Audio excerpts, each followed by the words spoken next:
Donc je suis Sarah Dayan, responsable des pôles RSE et climat au Comité 21, et je suis ravie d'être avec vous en cette presque fin d'après-midi pour animer avec Agnès qui est à ma droite cette table ronde réinventer la gouvernance de l'entreprise avec ses parties prenantes. Agnès, je te laisse te présenter très rapidement.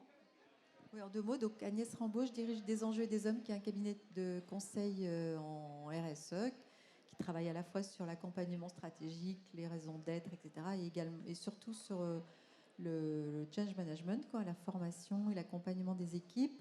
Et nous sommes très heureux parce que le comité 21 nous a proposé d'être partenaire de ce projet qu'on va vous présenter ici, qui nous a amené à travailler ensemble pendant une petite année sur le dialogue parties prenantes.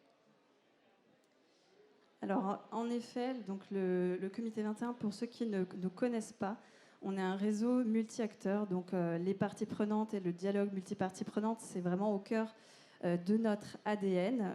On aide l'ensemble de nos membres, entreprises, collectivités, associations, établissements d'enseignement supérieur et de recherche, à avancer et à mieux s'approprier et mettre en œuvre différentes problématiques autour de la transition. Je ne rentrerai pas dans les détails. Et donc, sur la question du dialogue parties prenantes, en 2015, on a publié déjà un guide méthodologique pour aider les différents acteurs à mettre en œuvre ce dialogue en entreprise.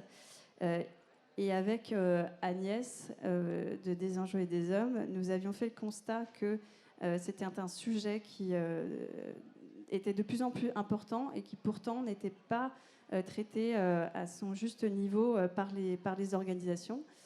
Donc nous avons décidé il y a 1 an de lancer ce think tank pour essayer de comprendre ce qui n'avançait pas, ce qui bloquait, et proposer des solutions pour avancer et aller plus loin.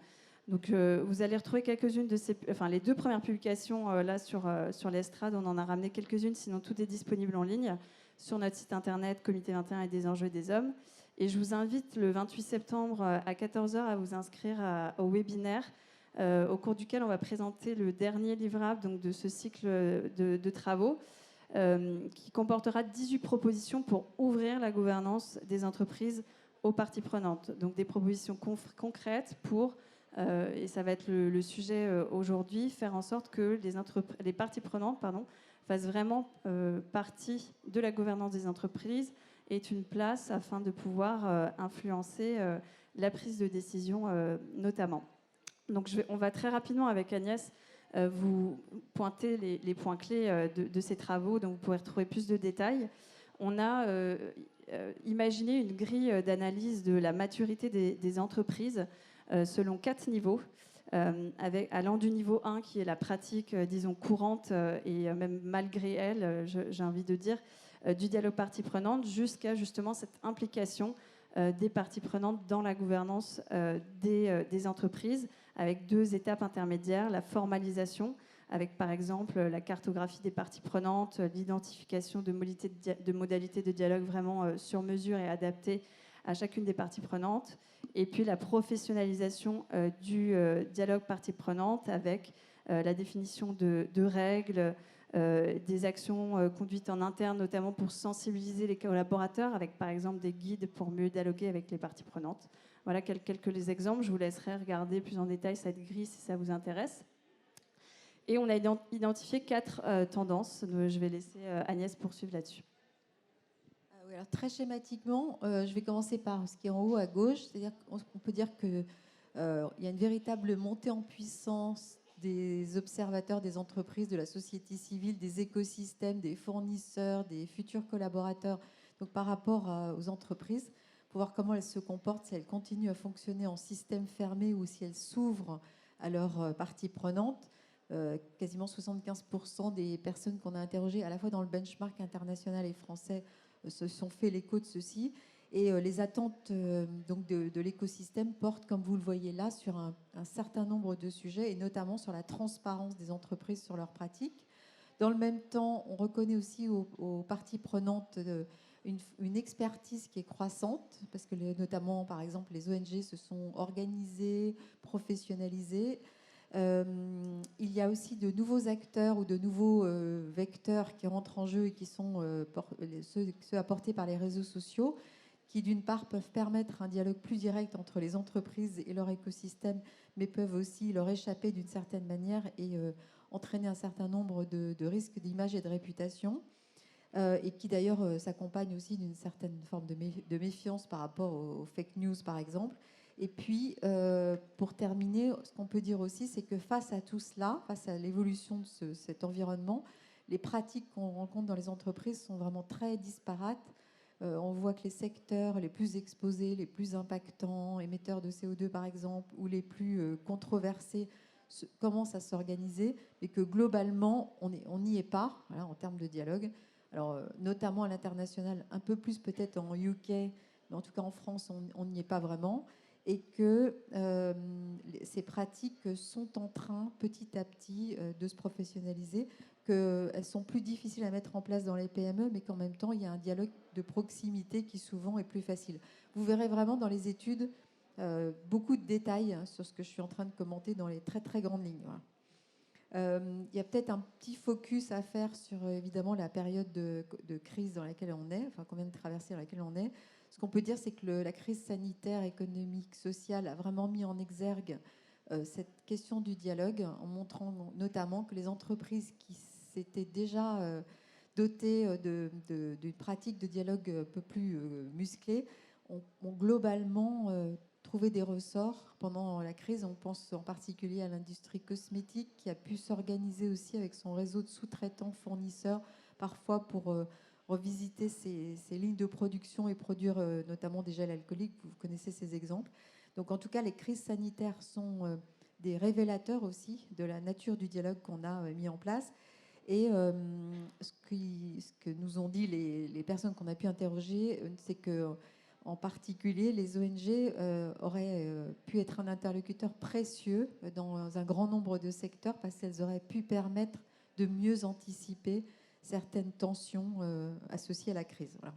Et puis pour terminer, et alors vraiment je le balaye très vite parce qu'on veut surtout laisser la parole à nos invités, mais on a mis en évidence une dizaine de règles d'or, de règles clés pour un dialogue réussi. Il y a la notion d'engagement qui va être très importante, que ce soit du côté de l'entreprise, qu'elle s'engage réellement sérieusement, qu'elle puisse mettre en évidence ses intentions claires derrière le dialogue, mais aussi un engagement des parties prenantes qui seront OK pour y contribuer, et notamment dans la durée. Il y a l'idée de rechercher un objectif collectif et pas uniquement d'être face à face et de défendre ses objectifs respectifs, mais plutôt de regarder ensemble vers la création d'un commun. Le quatrième sujet, c'est la notion de diversité, de représentation de la diversité des parties prenantes. Ne pas oublier un certain nombre d'acteurs qui sont certainement précieux au dialogue, et notamment avoir a priori fait une cartographie en amont. Être sur des sujets plutôt stratégiques, ça s'est remonté très fort de la part des parties prenantes qui nous ont dit que ce qui les intéressait, c'était vraiment de participer à l'échange sur des sujets précieux pour l'entreprise et d'avoir l'impression de contribuer, de peser. La territorialisation, c'est l'idée de vraiment pouvoir mener ce dialogue, certes au niveau global, corporate, mais également au plus près du terrain. Et puis, les derniers items concernent plutôt la nature de la relation qu'on va créer, et notamment la capacité qu'on a à créer un climat de confiance, à travailler sa posture dans l'échange, accepter aussi d'y passer du temps et de comprendre que cette confiance, elle se crée aussi sur du temps long. Bien penser à faire du feedback aux parties prenantes, parce que souvent, ce sont les premières à nous dire qu'elles ont l'impression de ne pas avoir suffisamment de retours, notamment sur la manière dont les entreprises ont tenu compte des résultats des échanges et les ont intégrés dans les décisions, les orientations stratégiques. Et puis, dans l'absolu aussi, être très transparent sur la démarche, à la fois vis-à-vis des parties prenantes, en interne et en externe, sur ce qu'on veut faire de ces occasions de dialogue. Merci Agnès. Donc, on est allé assez rapidement sur les extraits de ces dernières publications. On vous invite à les consulter sur nos sites internet respectifs. Avant de vous présenter notre panel, donc je rappelle cette date du 28 septembre à 14h pour la présentation de nos 18 propositions pour ouvrir la gouvernance des parties prenantes. Et dans les mois qui viennent et l'année prochaine, nous proposerons d'autres choses encore pour mieux accompagner entreprises et parties prenantes sur ces questions de dialogue. Alors, je vous présente et je suis ravie d'avoir à mes côtés, donc du bout de la table, Armelle Perringuino, qui est directrice développement durable adjointe du groupe Veolia, Laurent Michelin, qui est directeur innovation et design chez Bouygues Immobilier, et Marie-Christine Kornilov, qui est directrice déléguée au monde économique au WWF.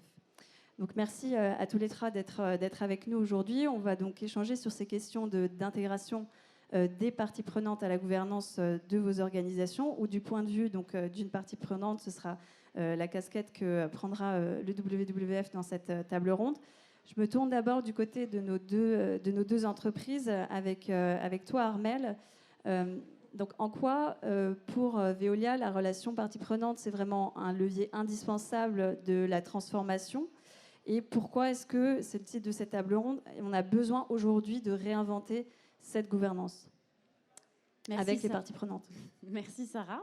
Alors je dirais d'abord que les interactions avec les parties prenantes chez Veolia, elles ont toujours été nombreuses. On est certes une entreprise mondiale, mais on est avant tout une entreprise territoriale qui, à travers ses activités d'eau, de déchets et d'énergie, interagit avec l'écosystème de ces territoires. En 2019, Veolia a formulé sa raison d'être qui indique clairement que la prospérité de Veolia est fondée sur son utilité pour ses parties prenantes, pour l'ensemble de ses parties prenantes. Donc, ses salariés, ses clients, ses actionnaires, ses fournisseurs, les populations actuelles et puis également les générations futures.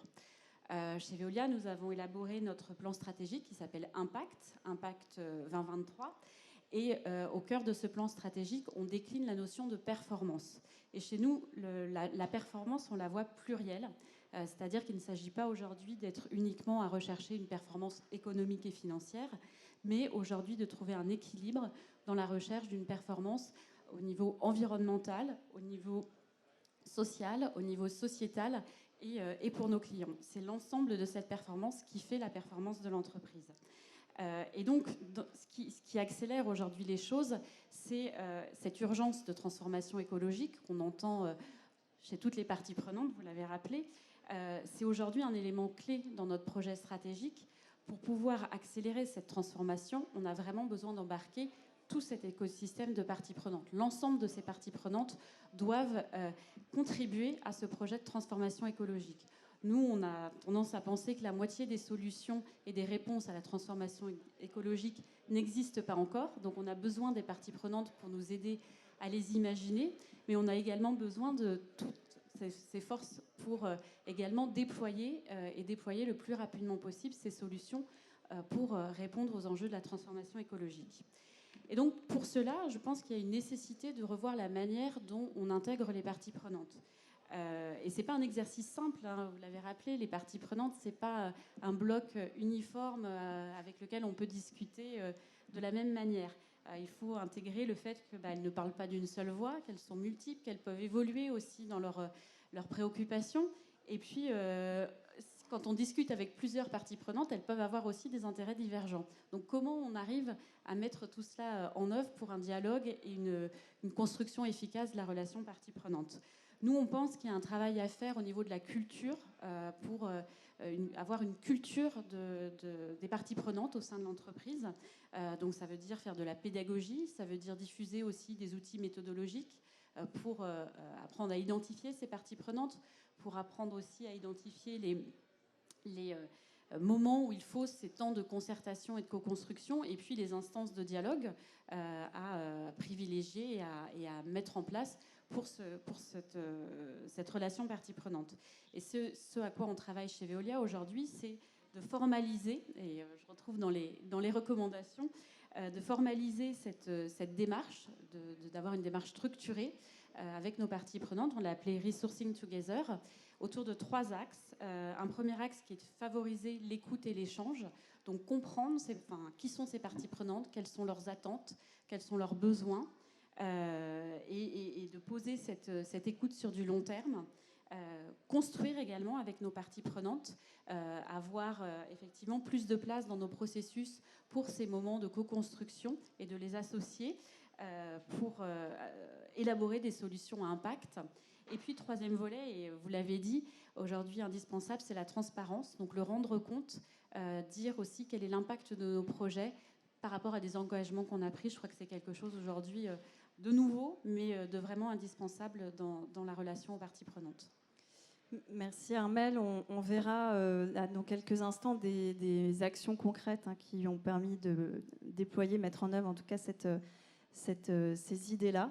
Laurent, donc chez Bouygues Immobilier, pourquoi est-ce que les parties prenantes sont-elles au cœur de la transformation et doivent être mieux intégrées dans les instances de gouvernance? Déjà, on est au Salon Pro Durable. Vous savez comment notre finalement filière de l'immobilier et de la construction impacte l'environnement aujourd'hui. Donc clairement, en fait, on sait qu'on représente 30% des émissions de gaz à effet de serre, qu'on artificialise 68% des sols, enfin que 68% de l'artificialisation des sols est due à l'habitat. Donc nous, on contribue énormément. En fait, on a un impact très fort. La bonne nouvelle, c'est qu'aussi on a un levier très fort d'action. Et donc, il y a urgence d'agir et jamais, en fait, cette filière n'a été confrontée à autant d'enjeux sur lesquels il faut agir aussi rapidement. Et ce qui m'interpelle, en fait, moi, personnellement, c'est la lenteur à laquelle on s'aperçoit, en fait, des erreurs qu'on commet en matière de conception. On a des temps longs entre la conception et la réalisation, et l'erreur qu'on peut avoir, qu'on peut découvrir, il se passe des années. Et donc, l'enjeu d'intégrer les parties prenantes très en amont, il est crucial parce qu'on n'a plus le temps en fait de s'apercevoir qu'on a commis des erreurs. Je prends des erreurs qui sont assez fondamentales. Quand on a décidé de concevoir la ville autour de la séparation des fonctions, par exemple, on a dit qu'on a la ville où l'on dort, on a la ville où l'on travaille, on a la ville où on va faire ses courses, on a la ville dans laquelle on va pratiquer nos loisirs. On se rend compte que ça, c'est complètement remis en cause. L'urbaniste Dodal, qui voulait séparer les fonctions entre la voiture et le piéton, on voit bien que ça n'a pas marché, qu'on est en train de détruire des quartiers qui ont été construits il y a 50 ans. Un peu la même chose pour la Smart City, c'est des choses que toute la filière, que ce soit donc toutes les parties prenantes ont poussé. On se rend compte que ça n'a pas plu. Les habitants se sont posé la question, mais en fait, à quoi ça me sert une Smart City ? Et donc, on a un degré d'urgence, on a des enjeux qu'on n'a jamais eus auparavant, il faut se transformer vite, et on a, nous, des délais de développement qui sont très, très lents, et donc, il faut trouver d'autres méthodes.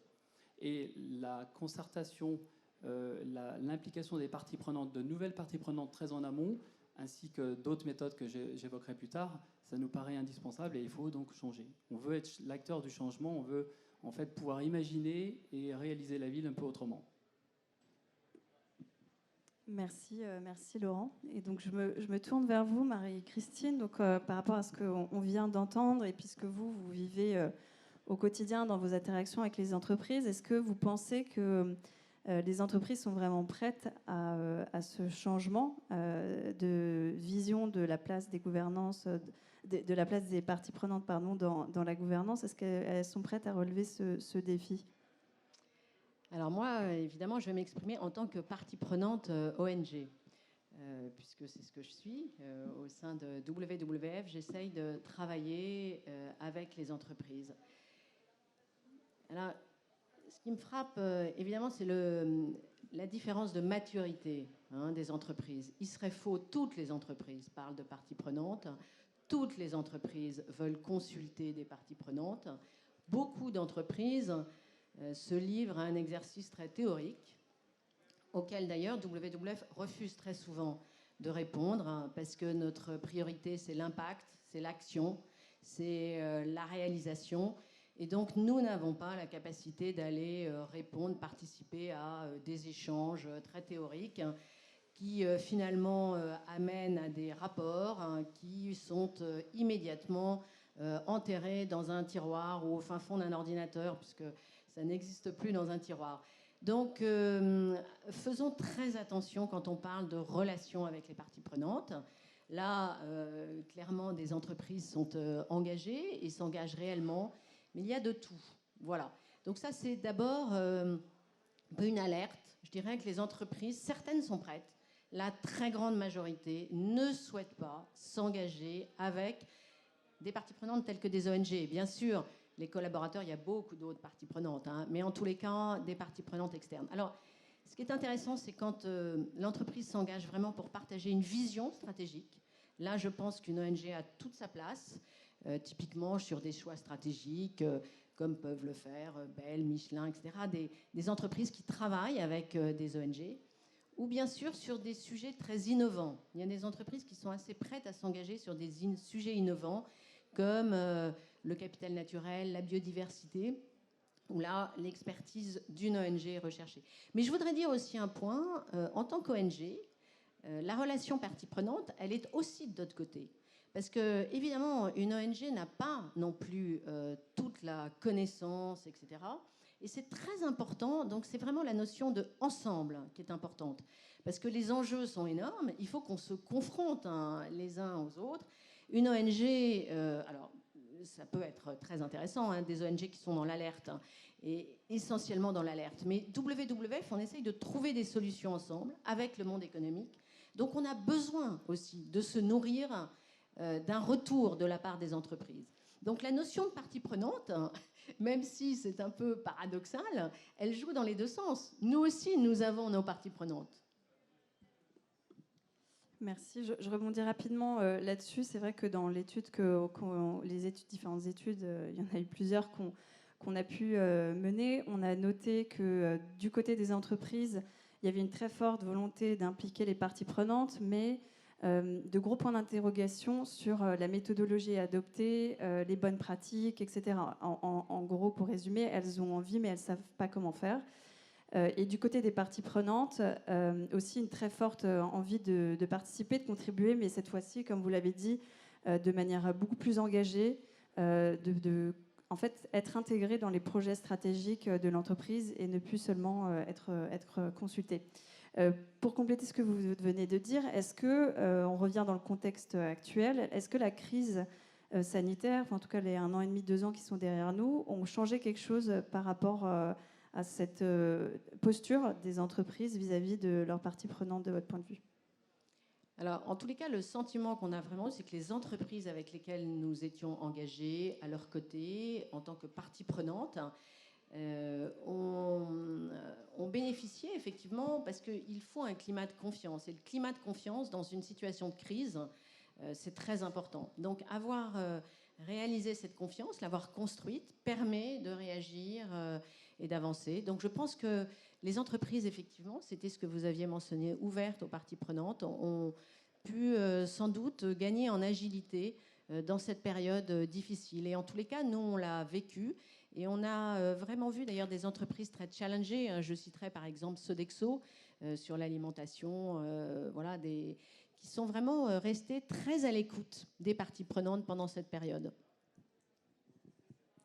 Je trouve intéressant aussi de rebondir sur les termes que vous avez employés, parce que vous avez parlé de relations. C'est vrai que quand on a démarré ces travaux, on s'est dit on va utiliser le wording, enfin le mot dialogue partie prenante, mais en même temps on se disait que c'était pas forcément le meilleur mot. Il est vulgarisé, et il serait intéressant, je pense, un jour aussi de pouvoir creuser un peu ça, parce que est-ce qu'on est vraiment dans le dialogue? Est-ce que parler de relations partie prenante serait pas plus juste? Enfin voilà. Je voudrais maintenant que vous nous donniez des exemples, peut-être les uns et les autres, très concrets sur la manière dont vous y êtes pris pour engager donc ces relations, sur la manière aussi dont vous avez réussi à embarquer les équipes, parce qu'on a parlé tout à l'heure de culture, justement. Donc peut-être que vous pourriez commencer, Armelle. Quelles sont les bonnes pratiques chez Veolia? Alors, je vais effectivement revenir sur la notion de culture et comment est-ce que l'entreprise fait en sorte de mieux connaître les parties prenantes pour mieux travailler avec elles. Et je vais partager un exemple qui est très très récent parce qu'on vient de le lancer cette semaine. Donc c'est encore une démarche sur laquelle on va continuer à avancer.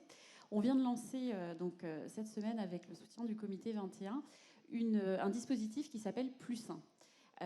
L'idée de ce dispositif, c'est de rassembler un collectif de parties prenantes, une cinquantaine de parties prenantes, qui sont des représentants des parties prenantes de Veolia. Donc on retrouve des salariés, des clients, on retrouve des ONG, des associations de consommateurs, des élus, qui viennent donc à ces 3 demi-journées pour, en fait, dans un objectif de mieux se connaître, pour mieux travailler ensemble. C'est vraiment la baseline de ce projet. C'est ça, c'est d'essayer de comprendre. Et vous disiez qu'il y avait effectivement une incompréhension et qu'on ne savait pas forcément. C'est vrai que ce n'est pas une démarche facile si on ne connaît pas les personnes et les parties prenantes avec lesquelles on peut mettre en place ces relations. Donc le principe, c'est d'avoir donc trois sessions, 3 demi-journées, où les parties prenantes vont se réunir en atelier autour d'une problématique autour de la transformation écologique, mais pour travailler sur le comment. Donc il y a 3 thèmes. Un premier thème sur l'écoute, un deuxième thème sur la décision et un troisième thème sur la formation.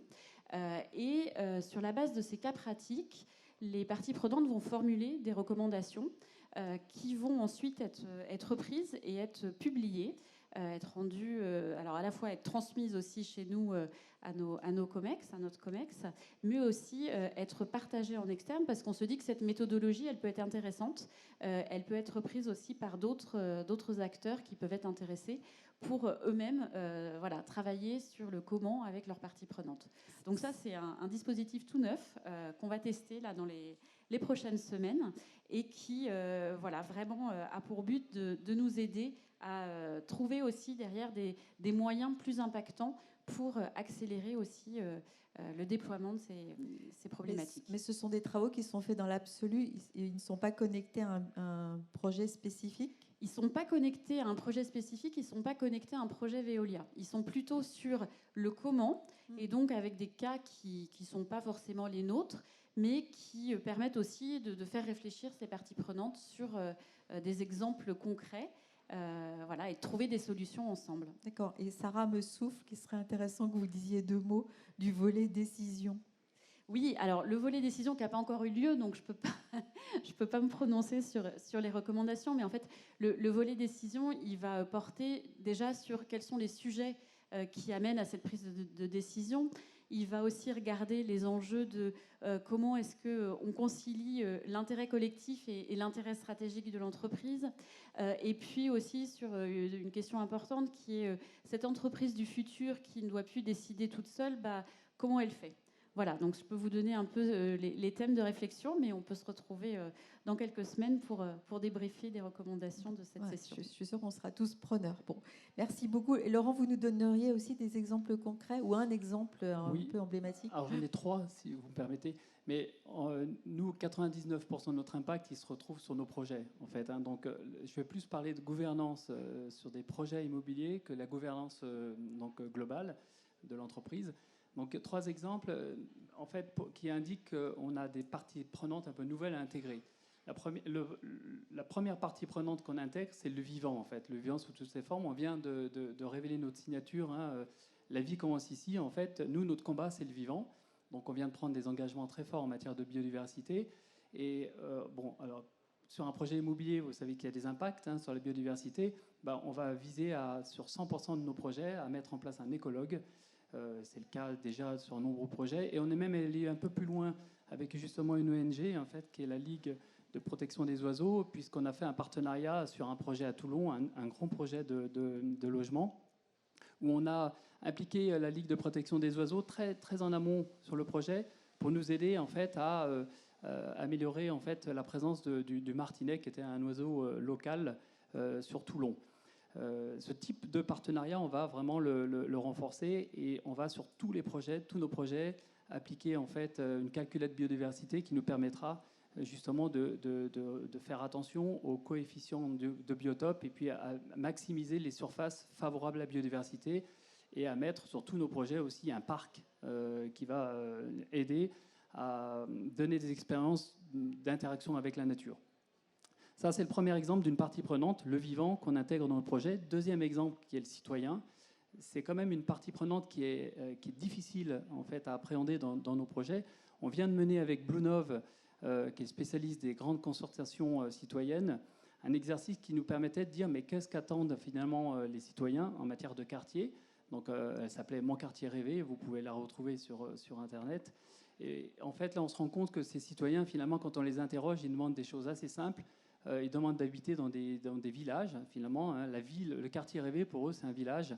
Donc là où il y a des proximités, tout est en proximité, qu'on peut parcourir à pied, en vélo, et puis surtout qu'il y a beaucoup de présence de nature, dans lequel il y a beaucoup de présence de nature et qu'il y a du caractère. Bon, ben ça, il faut qu'on en tienne compte, nous. Et c'est là que je rapproche, en fait, les besoins des citoyens par rapport à des sujets qu'on poussait sur la techno, la smart city. On voit bien que ce n'est pas les attentes, et c'est pour ça aussi que ce type de sujet n'a pas pris. Troisième partie prenante qui est indispensable, hein, sans qui rien ne se fait, ce sont les collectivités. Et moi, je pense qu'aujourd'hui, les enjeux sont tels et sont tellement complexes que d'avoir un cahier des charges et de répondre à un cahier des charges, ça ne marche plus. Et donc, il faut se mettre d'accord ensemble sur des projets locaux, sur les enjeux qu'on souhaite faire. On a parlé des ODD dans la conférence juste après. Ben, c'est un exemple. Hein. On prend les 17 ODD, on se dit sur ce terrain-là, quels sont les ODD sur lesquels on souhaite agir le plus. Si c'est un problème de santé, est-ce que c'est un problème de biodiversité, est-ce que c'est un problème de carbone. Enfin bon, on a tous les mêmes sociales. Hein.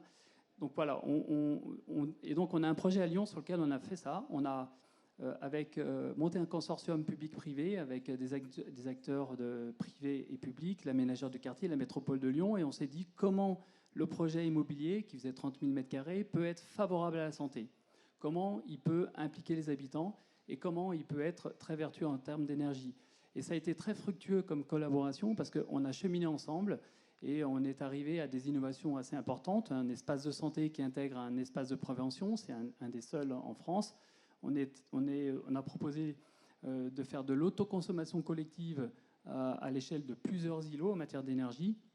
Et on a co-conçu une douzaine d'appartements avec des habitants qui ont pu agir sur la conception de leur partie commune et puis de leur habitat. Voilà, je trouve que c'est des exemples qui montrent qu'aujourd'hui, on le fait au niveau du projet, mais on développe aussi des méthodologies qu'on va généraliser, notamment sur la biodiversité, comme j'en parlais. Et ça, pour moi, c'est important. D'accord. Merci beaucoup. Je me disais que Marie-Christine voulait peut-être partager avec nous aussi un exemple concret qui vous semblerait illustratif de bonnes pratiques. Enfin, il y a beaucoup d'exemples concrets. Alors nous, ce qui est illustratif, c'est quand on obtient des résultats, quand il y a un impact, quand on le mesure hein, et quand on le suit. Donc on peut citer bien sûr des comités parties prenantes au niveau de la direction générale, par exemple Michelin, un comité partie prenante très structuré dans lequel on est et on participe vraiment à la vision, à la décision. Évidemment, les partenariats qu'on peut avoir, c'est une forme de relation partie prenante hein, qui s'inscrivent dans la durée, donc un des critères mentionnés, mais surtout où on recherche un impact et qui sont exigeants. Je comprends d'ailleurs que des entreprises hein, puissent avoir des inquiétudes. Je tiens à le redire, une entreprise qui s'ouvre à une ONG, bien sûr je parle d'une partie prenante spécifique, hein, les ONG, mais une entreprise qui décide de travailler avec une ONG, alors nous sommes soumis à la confidentialité et le droit au désaccord existe, mais c'est exigeant, évidemment, puisque on va être l'aiguillon, on va relancer, on va pousser, on va toujours souhaiter aller plus vite, plus loin. Et donc, sur tous les exemples que je pourrais vous citer, mais que vous retrouverez sur notre site, c'est vrai qu'on est très challenging et on tient à le rester. Hein. Donc, voilà, il y a cette... et comment ça se passe ? Ça se passe des relations très fréquentes. Je dois vraiment aimer le mot relation, hein, donc, plus que dialogue. Des relations très fréquentes, tous les trimestres, tous les mois, etc. Des échanges, la confiance, le long terme. Et puis des feuilles de route, des challenges, des objectifs qu'on n'arrive pas toujours à atteindre. Voilà, donc c'est très structuré. Nous, le dialogue partie prenante WWF. Il y a d'ailleurs une autre forme de dialogue, de relation partie prenante qu'on va expérimenter, qui est celle des comités de mission, puisqu'on est vraiment sur un tout nouveau format. Il y a déjà 225 sociétés à mission en France. Donc voilà, on va voir aussi comment tout ça se met en place. Mais alors, en fait, j'avais quand même une question sur la culture, encore une fois. C'est-à-dire comment faire en sorte d'installer ces modalités dans les entreprises, comment travailler sur les décideurs, enfin, peut-être que chacun d'entre vous pourrait répondre, comment lever ces freins, justement, ces inquiétudes. Enfin, est-ce que vous avez des exemples précis à nous donner sur le change management, sur la manière de faire évoluer aussi les postures? Faut-il former? Faut-il... voilà. Je pense que c'est toujours, enfin souvent, porté par la direction générale. Il faut qu'il y ait une véritable confiance du dirigeant et un temps long, vous l'avez dit. C'est d'ailleurs la raison pour laquelle, pas toutes, mais beaucoup d'entreprises familiales ont cette culture de la relation avec des parties prenantes. Pas tous, il y a des exceptions, mais on le voit parce qu'elles intègrent le temps long. Et c'est à partir de là que les choses se mettent en place. Je dois dire que dans le cadre, par exemple, du panda, le côté très positif de effectivement notre emblème, l'envie d'agir ensemble, contribue aussi à expliquer en interne le bien fondé de ce changement, de cette culture et d'une relation avec une partie prenante. Mais je dirais que c'est voilà, le dirigeant, il faut vraiment une confiance intuitive, personnée aussi, entre un dirigeant et une partie prenante engagée comme peut l'être une ONG. Merci beaucoup. Peut-être pour conclure, dernière question, donc Armelle et Laurent, est-ce que vous voudriez nous donner, nous dire deux mots de la manière dont vous vous y êtes pris pour faire évoluer la culture? Alors moi, ce que je voulais effectivement remettre en avant, c'est peut-être l'importance de connecter les travaux des parties prenantes aux décisions stratégiques de l'entreprise. Je pense que voilà, si on instaure des relations avec ces parties prenantes, c'est aussi derrière pour faire changer les choses et le faire changer aux différents niveaux. Je vais prendre deux exemples. Un exemple très corporate, puisque au niveau du groupe Veolia, on a instauré un comité qui n'est pas tout à fait un comité de parties prenantes, qu'on appelle le comité des Critical Friends. Et il porte vraiment très bien son nom parce que ce sont des personnalités expertes des sujets sociétaux et environnementaux. Je ne sais pas si on m'entend. Et donc ces personnalités, on les réunit 2 fois par an autour d'un sujet en lien avec la stratégie de l'entreprise, avec des problématiques de développement sur lesquelles on a des enjeux de développement durable. Et ils viennent apporter leurs connaissances, leur expertise. Ils viennent un peu titiller aussi, nous pousser un petit peu dans peut-être nos incohérences et des contradictions, ou en tout cas des choses sur lesquelles il faut qu'on se penche. Et il n'y a pas ils ne partent pas d'une voix unanime. Ils viennent vraiment pour nourrir la réflexion et apporter à notre président cette ouverture et cette nécessité de s'ouvrir à un problème de manière globale. Donc ça, c'est au niveau corporate. Et au niveau plus local, on travaille aussi sur la gouvernance à l'échelle des contrats.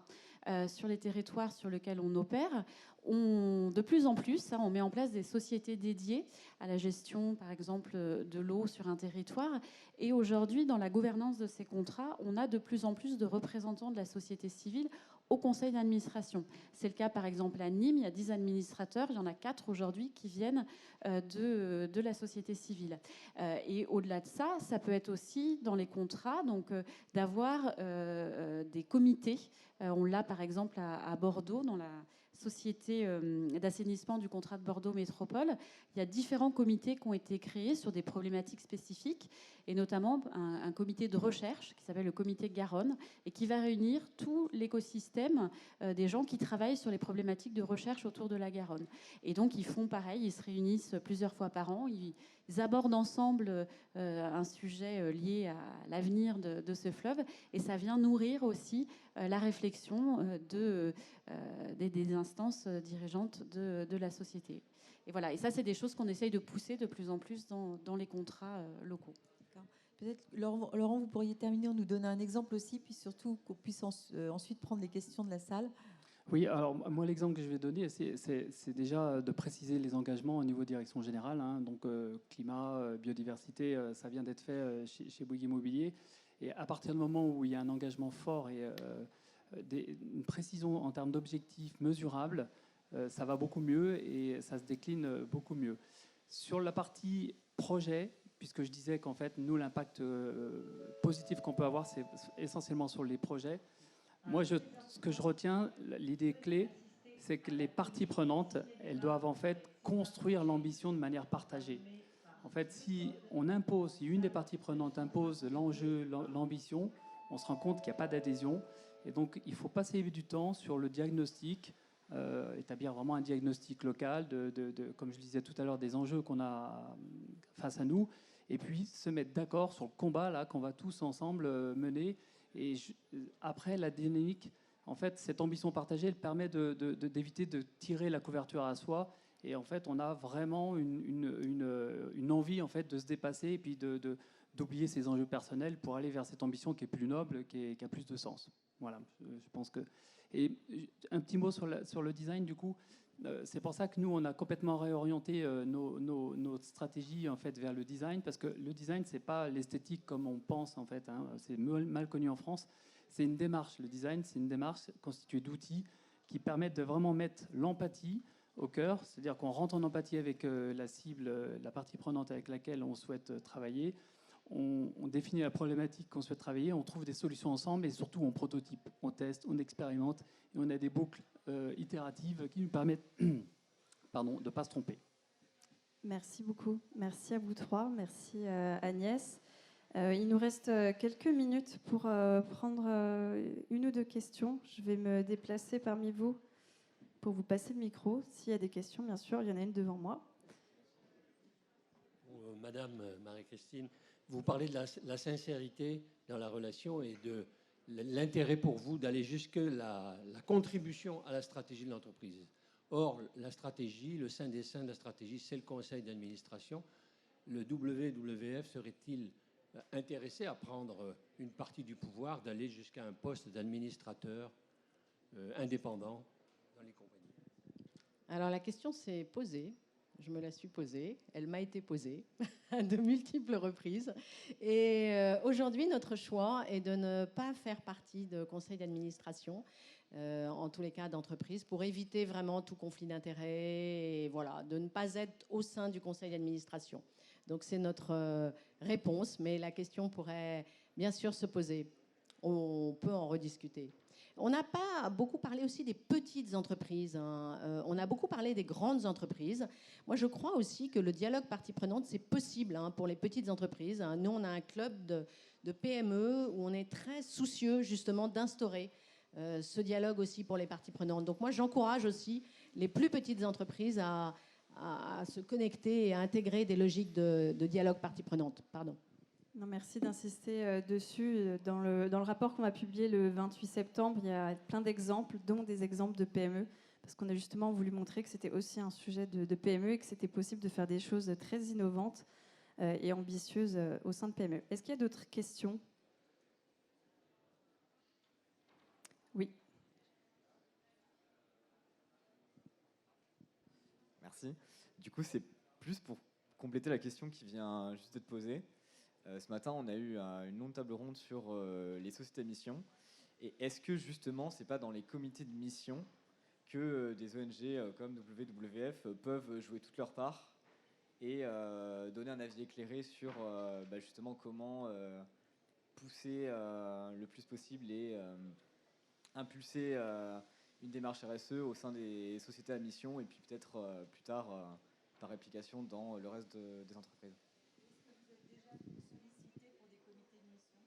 Alors, nous sommes sollicités, c'est un début, donc on n'est pas formellement très présent, mais il y a plusieurs pistes en cours sur des comités de mission. Oui, et j'y crois beaucoup, évidemment. Et là, ça semble la logique naturelle, je dirais, de rejoindre ces comités de mission. Mais ça doit s'accompagner vraiment, j'insiste, d'objectifs, d'engagement, d'indicateurs, de suivi, d'action, voilà, et de mesure de l'impact.